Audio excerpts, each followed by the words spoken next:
com certeza um desafio constante, é uma causa e é o respeito, né? O respeito de ver o outro na sua individualidade.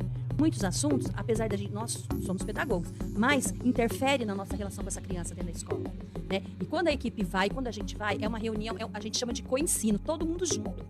Co-ensino é isso, é todo mundo ter um olhar, né? Dentro do colaborativo, dentro da especificidade, porque a gente, lidando com essas duas áreas em específico, a gente tem as peculiaridades. Bom, é um trabalho de intersetorialidade. A gente vem conversando há muitos anos e está aqui uma pessoa do Conselho da Pessoa com Deficiência que sabe melhor do que eu para dizer isso. A transversalidade, a importância, a efetivação da escola como este espaço de acolhimento, este espaço de acesso, de participação, de aprendizagem das crianças com deficiência, elegíveis à educação especial. Pessoal, bom dia de novo. Mais uma vez nós estamos aqui para mais um novo podcast. Eu sou Isaac, sou um homem branco, sou um homem alto, tenho olhos claros, pele clara, sou careca, estou usando uma blusa cinza e tenho um sinal em libras que é o I e aqui, azul da cor do meu olho, oceano, recebi na comunidade surda de Hortolândia, tá bom? Eu vou pedir para minhas companheiras se apresentarem, começando pela nossa supervisora, Márcia. Bom dia, meu nome é Márcia, sou uma mulher de 44 anos, alta, 1,78 m, sou relativamente magra, minha pele é parda, meus cabelos são curtos, castanhos, os meus olhos são castanhos, uso óculos e estou usando um vestido branco com listras rosas e um casaquinho de crochê. Eu tenho um sinal em libras também, que é a mão no queixo, por causa do sorriso. Milena. Bom dia, eu sou Milena, eu sou uma mulher de 51 anos, 1,64 m, magra, pele clara, cabelos ondulados na altura dos ombros, olhos castanhos, rosto fino. Eu estou usando uma blusa branca de linha com detalhes de renda e pérolas. Elaine. Bom dia, meu nome é Elaine, eu sou morena, tenho cabelo e pele também morena, puxado mais para o escuro, né? O cabelo é na altura dos ombros, encaracolados, castanhos escuros, olhos castanhos escuros, e estou usando uma camiseta bege e por cima um coletinho bege. Meu sinal na comunidade surda é o E até a cintura, começando na cabeça. Então esse podcast hoje, ele é de uma formação continuada em educação especial. Ele faz parte de várias ações formativas, ele será subdividido em 4 episódios. Ele faz parte do Território de Saberes e também integra o Currículo Municipal de Educação. Sejam todos bem-vindos, então, a esse podcast sobre educação especial inclusiva. Nesse primeiro episódio, nós vamos falar sobre a organização da educação especial inclusiva no município de Hortolândia, especificamente na Secretaria Municipal de Educação, Ciência e Tecnologia. E vamos abordar também como se subdivide o trabalho dentro do Centro Integrado de Educação e Reabilitação, o CIER Romildo Pardini, com a Escola Especial, os seus programas, o AE e o ensino colaborativo, tá bom? Também nós queremos agradecer nesse momento, em especial ao nosso prefeito, Zezé Gomes, na pessoa também da nossa secretária municipal de Educação, Ciência e Tecnologia, a professora Simone Locatelli, também o secretário adjunto, Renato Mucilo. Agradecer a todos os diretores de departamento, em especial ao nosso diretor de Pedagogia e Formação Continuada, o Donizete. Também a toda a supervisão educacional, e aqui sendo representada pela professora Márcia Scarazato, supervisora de Educação Especial. Toda a equipe do Centro de Formação, os profissionais estão lá, e aqui representado pela coordenadora pedagógica de Educação Especial, Milena. Os diretores de escolas, os assistentes de direção, os coordenadores pedagógicos de unidade escolar, os professores representados pela professora Elaine Silva, que está aqui, todos os educadores da rede, os infantis, infantos juvenis, todas as equipes de apoio, os agentes, os assistentes, secretaria, pessoal da cozinha, da limpeza, porteiro, caseiro, todos da escola, tá bom? E apresentando a nossa equipe hoje de podcast. Eu sou professor da rede de referência em autismo, sou o professor Isaac Saglia, estou aqui com a nossa supervisora de educação especial, a Márcia Cristina Scarazato. Também convidamos a professora Milena Oliveira, ela é a coordenadora da Educação Especial Inclusiva, e a professora de referência em Deficiência Auditiva e Deficiência Visual, a professora Elaine Silva. E na nossa equipe ainda tem a professora doutora Adriana Calef, que ela é a professora de referência que trabalha com as OSC, ou as Organizações da Sociedade Civil, e ela coordena a formação das professoras de Educação Especial das OSCs e o trabalho também do Bolsa Creche, tá bom? Então vamos começar contextualizando a educação especial. Hortolândia é uma cidade bastante nova, vocês sabem, mas desde o seu princípio, desde o seu começo, há um pouco mais de 30 anos, um pouco mais de 3 décadas, a gente vem sempre, desde o início da cidade, o centro de integrado CIER, ele começou como CIR, ele vem já no início da cidade como um trabalho de educação especial, pensado pelas nossas primeiras professoras, colegas e o pessoal da educação que estava aqui na cidade. Pensando em educação especial, nós tivemos aí, historicamente, bastante momentos de exclusão, não quer dizer que hoje esteja tudo feito do modo mais correto, mas aqui em Hortolândia nós tentamos sempre aprimorar o serviço que vem sendo oferecido, os trabalhos.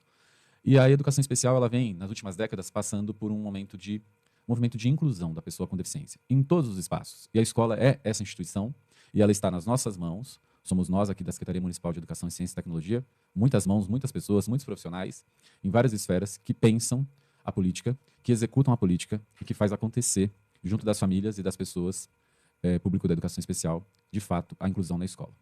Então, pensando nas últimas décadas, nós viemos com a Constituição de 88, já normatizando, dizendo, olha, as pessoas com deficiência, as pessoas, público da educação especial, elas têm que estar preferencialmente numa escola comum, junto das demais crianças. Passamos por um momento, até o ano 2000, de que elas ficavam numa sala especial. Então, era uma sala em que as pessoas com deficiência ficavam dentro da escola, mas separadas dos colegas. Nós chegamos aí com o Salamanca em 94, LDB em 96, o ECA também em 90. Nós temos a política de educação especial na perspectiva, inclusive, em 2008. Nós temos uma atualização dela em 2025. Nós temos vários movimentos mundiais, Declaração de Jongtinhém, e esses todos, a Declaração de Guatemala, Lei Brasileira de Inclusão, Lei Brasileira de Inclusão em de 2015. Todos esses documentos, eles vêm fortalecendo esse processo. E nós somos signatários. O Brasil é um país signatário. O Brasil é um país que acredita que a pessoa, público da educação especial, ela tem que estar nos espaços comuns. Então, nós vamos falar como o município vem se organizando, quais são os pensamentos, as concepções que nós corroboramos juntos, trabalhamos juntos, pensamos juntos, executamos para acontecer. Isso é interessante que você tem colocado, Isaac, porque quando a gente vai olhando para a legislação brasileira, quando a gente olha para a Constituição Federal, que, de fato, traz o atendimento educacional especializado, que institui esse atendimento, quando nós olhamos aí para a LBI, quando nós observamos todas as legislações, elas vêm falando dessa transversalidade da educação especial. E vem cada vez mais fomentando e fortalecendo essas ações, né? A importância de olharmos para as crianças, para os estudantes, e o quanto que nós estamos crescendo e as mudanças que vêm acontecendo nessa perspectiva, né? Então, isso é um ponto importante, a transversalidade, a importância, a efetivação da escola como este espaço de acolhimento, este espaço de acesso, de participação, de aprendizagem das crianças com deficiência, elegíveis à educação especial, mas também das crianças da educação inclusiva. Milena, fala para a gente um pouquinho. Um espaço de direito, né? Um espaço de direito, por que a gente diz que a educação especial é uma modalidade? Porque a educação especial, ela transpassa por todas as etapas de desenvolvimento. No nosso município de Hortolândia, desde a educação infantil até a educação de jovens e adultos. Então, nós temos as crianças todas nas escolas, né, todas incluídas, todas as matrículas garantidas. Criança da educação infantil tem o atendimento educacional especializado. Criança do Fundamental 1, Fundamental 2 também, que nós temos uma unidade de Fundamental 2 do município de Hortolândia. E nós temos a educação de jovens e adultos, né? Nós temos 4 escolas em Hortolândia, MF Caio, Caíque, Nicolas e Marliciene, estou certa, né? MF Caio, Caíque, Nicolas e Marliciene, que nós temos a educação de jovens e adultos, e lá nós temos uma professora de educação especial que atende na unidade no período da noite. Elaine também quer fazer alguma contribuição nesse panorama da educação especial inclusiva? Então, eu quero fazer assim um adendo aí, né, que também assim, o que foi reforçado durante todo esse tempo, toda essa história, toda essa trajetória são os estudantes com deficiência auditiva / surdez que a gente tem no município, né, e também os estudantes com deficiência visual, que até então, assim, eles existiam, mas a gente não tinha um programa voltado a eles, uma educação mais afunilada a esse público-alvo. A gente não tinha, né? Apesar de ter, nós estamos falando lá do CIR, né? No comecinho, tinha eles eram ainda segregados, aquela escola de educação especial que é um modelo que existia no estado, as classes especiais. Então eles eram trabalhados lá, mas eles ficavam lá, eles não iam para a rede regular. E o que a gente vê hoje, assim, foi uma construção de muitas mãos, né? Do comecinho, das professoras de educação especial lá da base, de muitos diretores também, né, que assim, a gente não pode deixar de colocar mérito para eles, porque eles abraçaram a causa. Né? A equipe gestora das escolas, ela abraça a causa. Então, eu quis deixar bem claro isso. E o nosso ganho com a escola, né, de referência de deficiência auditiva / surdez do município. Márcia, você quer junto com a ajuda aí da Milena, da Elaine, vocês poderiam falar para a gente o que é esse Centro Integrado de Educação e Reabilitação, por que ele surgiu, por que Hortolândia tem um centro, e como ele se subdivide. Aí a Milena explica os serviços que ela coordena. O CIER, ele existe há muito tempo na cidade, né? Como a própria Elaine disse, ele era o CI, porque ele era educação e saúde juntos. E nós tivemos uma cisão, né, alguns anos atrás, desse CIR, e aí nós temos, então, o CIER Saúde e o CIER Educação. No CIER Saúde, os trabalhos, as atividades, os trabalhos desenvolvidos com as crianças estão voltados à reabilitação, à saúde. E o CIER Educação, voltado aos processos pedagógicos, à inclusão das crianças, né? Então, dentro do CIER Educação, nós temos a escola especial, nós temos o programa de distúrbios de aprendizagem e nós temos o atendimento educacional especializado. 2 salas que funcionam dentro do CIER.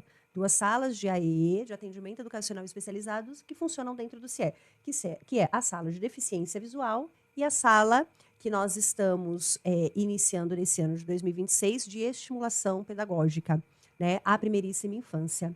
As crianças de 0 a 3 anos que têm e que apresentam atrasos no desenvolvimento neuropsicomotor. E essas salas de deficiência visual e de estimulação, elas vão atender a rede, a nossa rede toda, que vai vir para esse local para ser atendido, né? Isso é importante a gente dizer. Milena, e como que está organizado o trabalho de educação especial inclusiva da rede? Voltando ainda, né, dando continuidade ainda nessas salas, as crianças elas vão ser atendidas nas unidades escolares, com o professor de referência nas unidades escolares, e nós vamos fazer um trabalho complementar sistematizado nesta sala de estimulação para os bebês, né, para as crianças de 0 a 3 anos. Assim como nós fazemos um trabalho diferenciado na sala de deficiência visual, na sala de recurso de deficiência visual, dentro do CIER, que a gente trabalha com orientação e mobilidade, a gente trabalha com os processos de alfabetização centralizado, com o Braille e com o Soroban. Então, é um trabalho que acontece na escola e ele chega até o CIER como complementar e, em alguns casos, também suplementar. O atendimento educacional especializado na rede, ele está organizado assim. Na educação infantil, o atendimento acontece no turno, na escola, professor por período da manhã, professor período da tarde, em todos os espaços da escola, todos os espaços de aprendizagem. Ali acontecem os atendimentos de educação infantil, porque a gente entende que na educação infantil nós temos que explorar ao máximo o ambiente escolar e todos os ambientes ao seu redor. No fundamental, nós trabalhamos com atendimento no contraturno. Então, a criança que estuda de manhã vai ao atendimento educacional especializado no período da tarde. No período da manhã, em que ela está na escola, na sala de aula, com o professor da sala de aula e com os especialistas, que é quando ela tem educação física, artes, inglês, nós temos a professora de educação especial que faz o ensino colaborativo.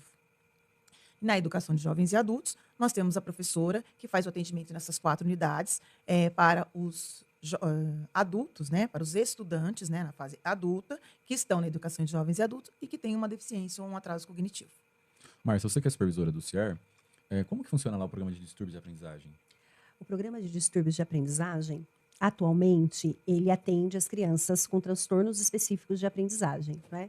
Ao longo do tempo, nós fomos tendo aí toda a atualização de nomenclatura. Então, historicamente, a gente usava distúrbios de aprendizagem, né? E atualmente, aí, a partir do novo DSM, nós usamos os transtornos específicos de aprendizagem.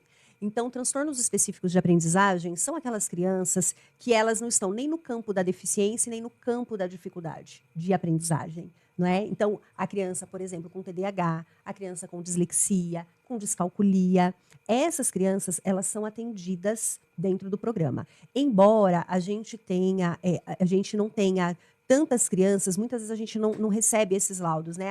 Com dislexia, a gente recebe mesmo com transtornos específicos de aprendizagem.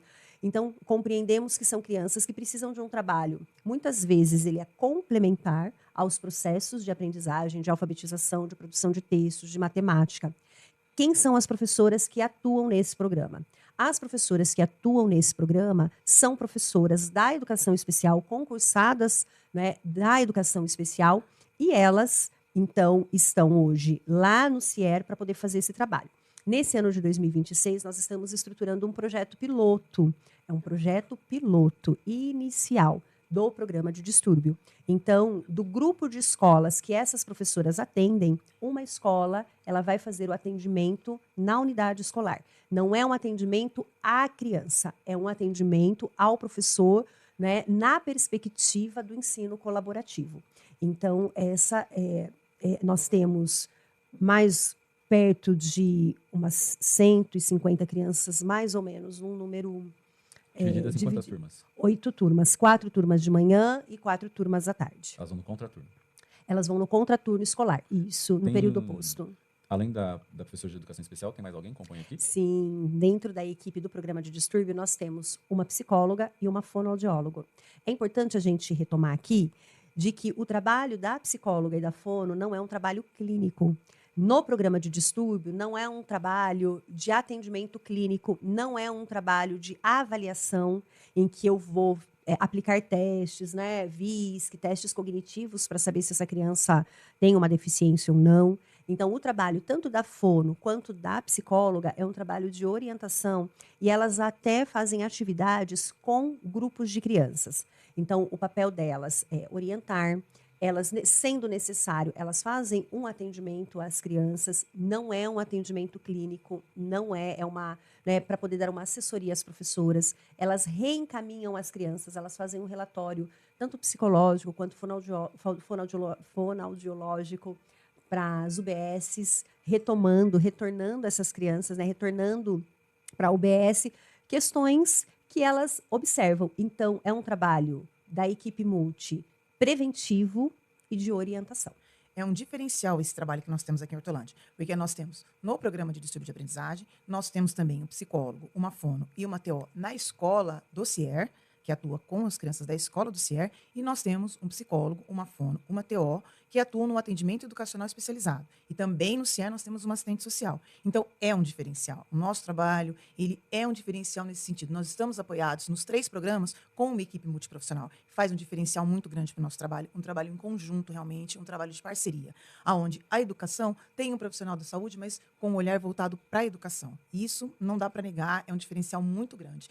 E estão em todos os programas. No programa de estimulação, no programa da sala de recurso de deficiência visual, no distúrbio, na escola, no AE e também, quando muito, na escola do Renato Costa Lima, que é a nossa referência com as crianças surdas. Vamos para lá já falar desse assunto rapidinho. Deixa eu só lembrar aqui, nós estamos cumprindo uma legislação, tá bom? Porque desde 2008, a política de educação especial na perspectiva inclusiva, ela pede que as crianças com transtornos funcionais de aprendizagem, elas sejam articuladas pela educação especial e elas recebam um atendimento especializado. Não está dizendo que é o AE, está dizendo que é um atendimento especializado.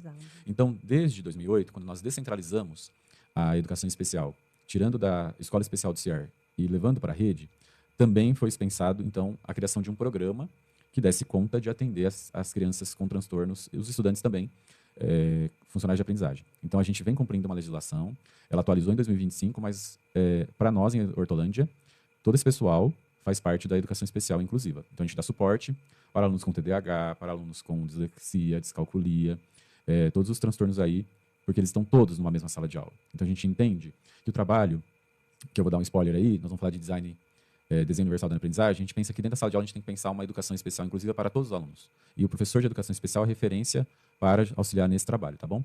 E eu queria ainda dizer, rapidinho, destacar, Milena, para você falar um pouquinho como que é o trabalho específico dessa equipe de visitas nas escolas. Essa equipe que você falou que tem no ensino colaborativo e auxilia no AE, né? Eles vão até a escola. Tá aberto? Eu só poderia, antes da Milena responder, porque ouvindo você falar, me veio uma pergunta, né? Às vezes os profissionais, eles podem se perguntar, mas como que a criança chega no programa de distúrbio de aprendizagem? Então, é importante a gente colocar aqui que quando se observa na escola uma dificuldade no processo de aprendizagem dessa criança e você, né, enquanto professor, nós fazemos todas as intervenções, as mediações e é persistente essa dificuldade, então nós encaminhamos para a UBS, para uma avaliação. Então, dentro do nosso encaminhamento, a queixa é essa dificuldade de aprendizagem. Na UBS, ele vai passar pelos profissionais e o médico ele encaminha, né, para avaliação ou no CIER Saúde ou para atendimento no programa de distúrbios no CIER Educação. Então, geralmente, as crianças elas vêm com o CID de transtornos específicos de aprendizagem. Na nossa resolução do fortalecimento, nós temos um apontamento de que se a criança não está alfabetizada no 2º ano, a gente também pode solicitar essa avaliação do programa de distúrbio. O que é fortalecimento? O programa Fortalecimento Contínuo, ele é um programa que ele atende as crianças no período oposto que têm dificuldades de aprendizagem, que precisam de um trabalho para avançar na sua alfabetização, para avançar na sua produção de texto ou para avançar nos aspectos do conhecimento matemático. Então, nós temos no município, para as crianças que apresentam dificuldades, nós temos o programa Fortalecimento. Se ela tem deficiência, né? Se é uma criança com deficiência, nós temos o atendimento educacional especializado. Se é uma criança com transtornos específicos de aprendizagem, nós temos o programa de distúrbios de aprendizagem, né? Que também já inicia com esse projeto piloto. Então, isso é importante nós trazermos, que essa criança ela é encaminhada para a UBS, né? Márcia, antes de falar, só dar um recadinho. Pessoal, tem um QR Code aí agora que a gente vai colocar, que tem um podcast com a equipe multiprofissional da Educação Especial Inclusiva.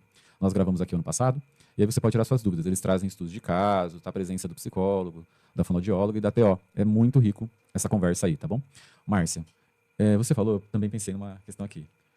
É interessante que o Hortolândia a gente tem uma parceria com a saúde, né? Sim. Vale destacar. Inclusive, depois, daqui a pouco, a gente também vai falar sobre os alunos de mais alta complexidade que estão na rede. A gente precisa muito da parceria com a saúde.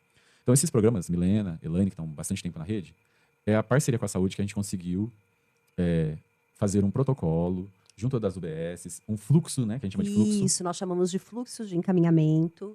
Então, esse fluxo de encaminhamento, ele foi criado entre educação e saúde. Ele foi construído em parceria com essas duas secretarias. Nesse fluxo de encaminhamento também, nós trouxemos a questão dos alunos da educação de jovens e adultos. Porque muitas vezes, para onde a gente encaminha? Quem avalia? Então, nós começamos, a partir das discussões do fluxo, a fomentar essas questões desses estudantes adultos, né, que chegam na escola, e aí, enquanto estudantes adultos, nós temos estudantes que chegam com uma grande defasagem no processo de aprendizagem. E aí, quando nós sentamos para discutir, né, Milena, com a professora de educação especial, tem um ponto de interrogação. O que é? É uma deficiência?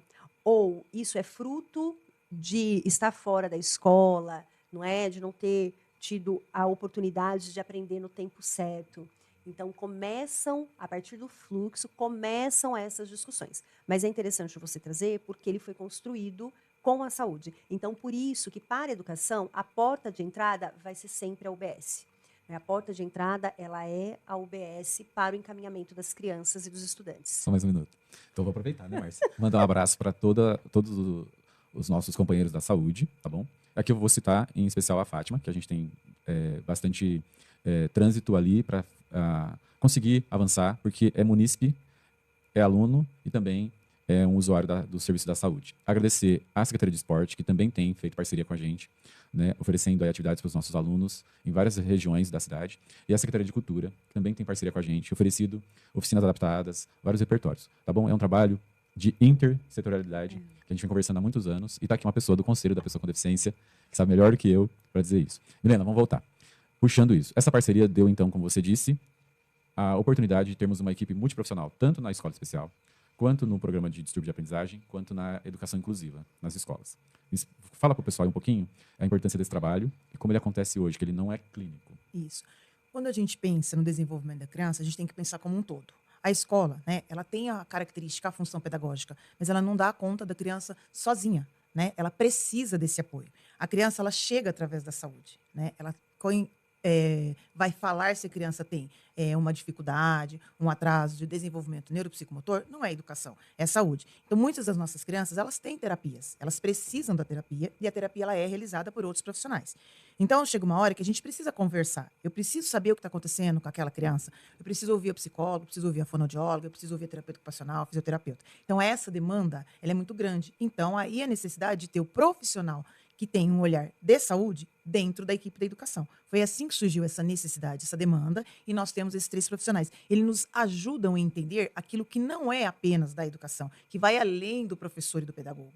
Então, é muito importante quando você tem lá uma criança que ela tem uma dificuldade motora, ela tem uma dificuldade para se sentar, ela tem uma dificuldade para abrir a lancheira, ela tem uma dificuldade de comunicação. O professor, ele precisa de um apoio maior, de um profissional dentro da sua especificidade, para montar um plano de atendimento para essa criança. É aí que entra a nossa equipe, né? É aí que entra a nossa fono, é aí que entra o nosso psicólogo, a nossa terapeuta ocupacional. Porque tem algumas coisas que vão a mais do conhecimento do professor e até mesmo do especialista em educação especial. Então, essa equipe, ela só traz ganho. Ela vai para a escola, ela acompanha a criança com a gente, ela senta ali do lado, ela ouve a família junto com a gente, ela conversa com o profissional que também essa criança passa. Porque, às vezes, ela tem um atendimento fora da rede, né? No privado, que seja, ou até mesmo dentro da nossa rede, em outros espaços. Então, é uma linguagem mais técnica. Então, é importante você ter esse profissional ali, junto com o professor, junto com a equipe da escola, junto com a família, para alinhar o atendimento da criança. Porque, na verdade, é tudo em volta da criança estudante. Para que a gente faça um trabalho em conjunto, a gente precisa unir essas pessoas que estão em volta, aquilo que a gente chama, né? Quando a gente monta um estudo de caso para o atendimento educacional especializado, não adianta você ouvir só a mãe, não adianta você ouvir só a fono, não adianta você ouvir só a professora da sala ou só a professora da educação especial. Cada um tem um olhar. Chega uma hora que você precisa sentar com todos os envolvidos no processo para a gente falar daquela criança. Então, essa equipe ela tem muito a contribuir, né? Por exemplo, eu preciso introduzir ali uma comunicação alternativa e aumentativa. Então, eu preciso da ajuda da fonoaudióloga, eu preciso da ajuda da terapeuta ocupacional. Com que recurso vai ser? Vai ser uma prancha? Vai ser um chaveiro? Vai ser através do tablet? Vai ser através do computador? Como essa família está aceitando isso? Como essa família entende isso? Então, eu preciso do psicólogo estar ali comigo para fazer esse acolhimento de família, para a gente trazer e mostrar a importância. Porque, às vezes, ela tem uma comunicação em casa, mas não é uma comunicação funcional. Então, a família fala, não preciso, a gente não precisa, de repente, usar esse instrumento que vocês estão propondo. E quando você tem ali o apoio da sua equipe multiprofissional, você consegue dizer, não, olha, a gente precisa sim, é importante para a criança, para ela estar se comunicando em outros meios. Em casa, ela se faz entendida. Mas e na escola? E no shopping? E na igreja? E nos passeios fora? Então, é neste sentido que vem a contribuir com o trabalho que a gente realiza com as crianças com deficiência visual e deficiência auditiva. Essa equipe está ali junto com a Elaine, quando a Elaine está junto com as professoras em todas as unidades da rede. A gente vai falar já, mas só também dizer, Márcia, que a gente tem articulação também com a Secretaria de Inclusão. Sim. Pensando nos adultos da cidade Sim. que têm deficiência também, tá bom? E que, inclusive, na construção do fluxo, a Secretaria de Inclusão, ela esteve presente. Sim. Porque quando a gente pensa em intersetorialidade e quando nós pensamos em processos, a gente precisa ir trazendo todo mundo, não é? Todas as secretarias que vão contribuir. Então, nós tivemos também participação aí da Secretaria de Inclusão.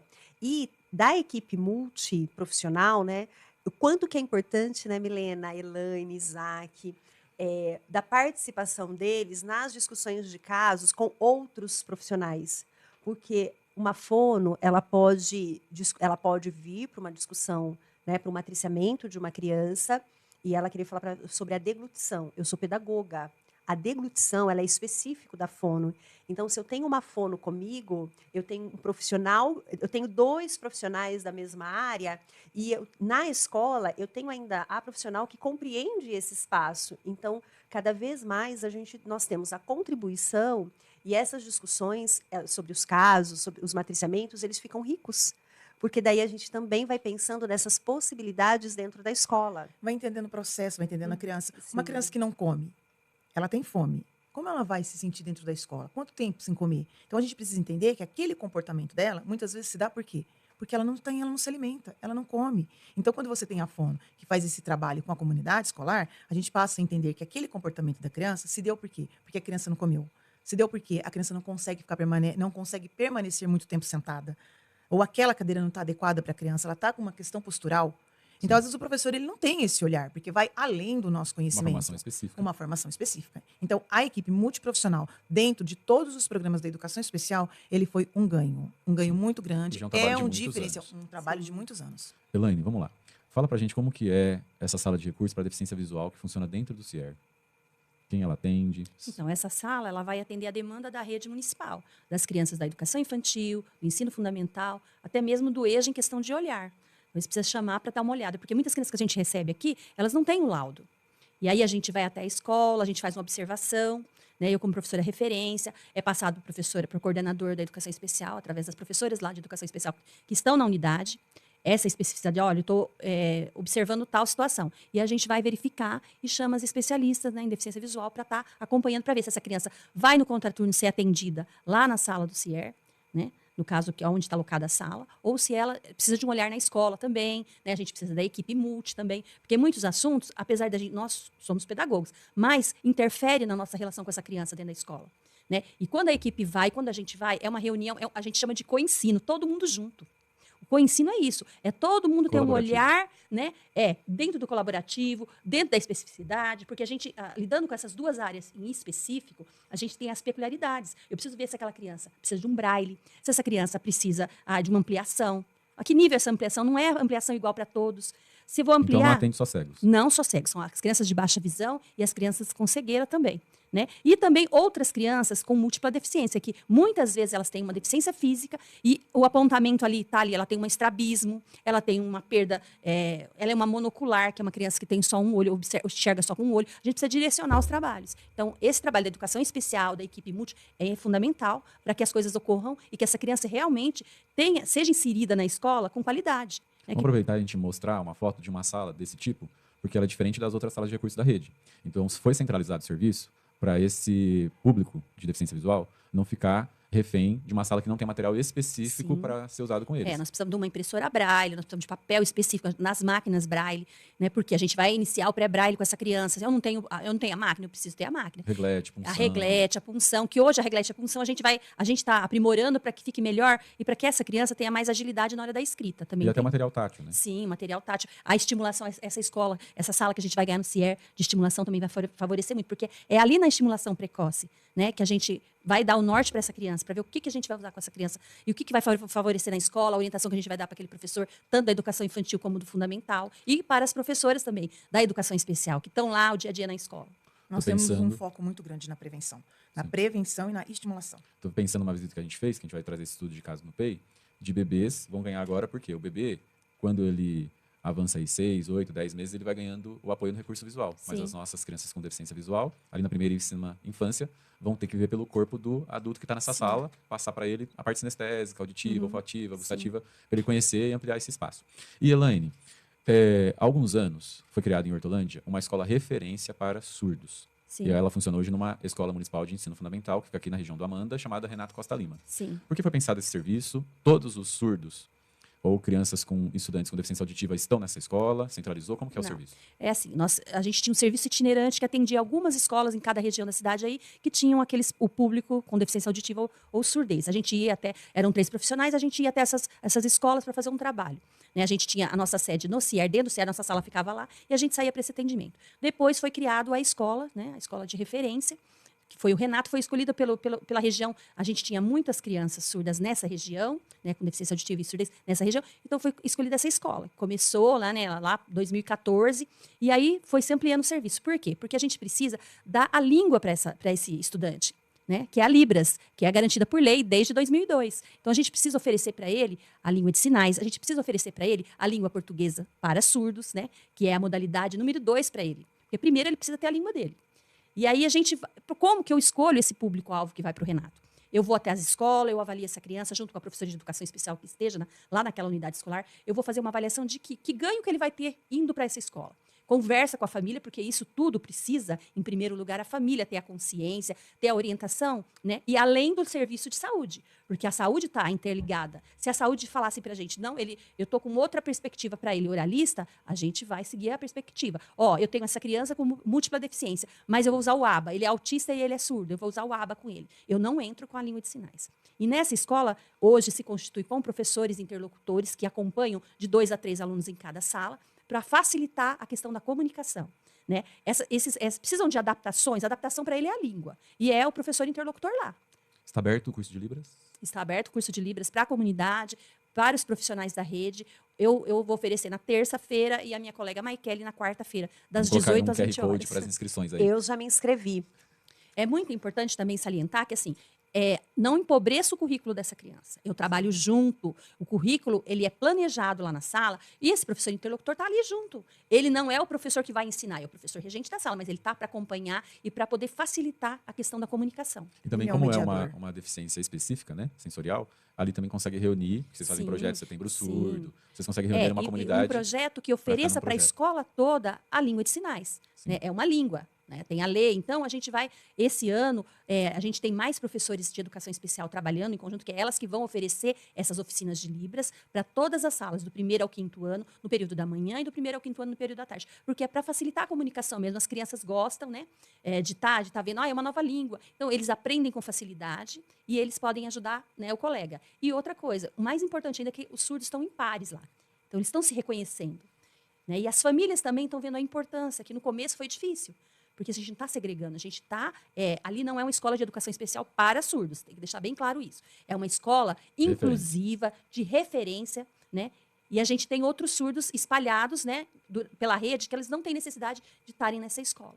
Ok. Eu queria ressaltar um grande passo que nós tivemos, né? Que foi o concurso público para professores interlocutores, não é? E o chamamento, nós agora estamos aguardando o chamamento desses professores.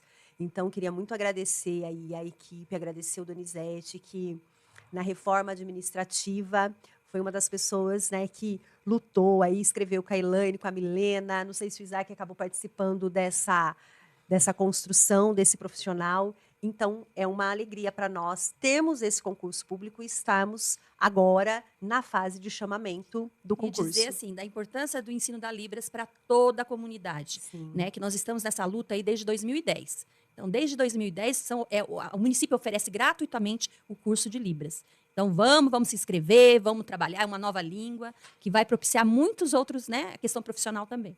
São garantias de direitos, né? Para a gente fechar, eu quero falar um pouquinho de números. E a Elane puxou já aqui que nós temos, então, na rede, um programa sistematizado dentro do Departamento de Pedagogia e Formação Continuada, dentro do Centro de Formação de Profissionais da Educação Paulo Freire, e um deles é o Libras.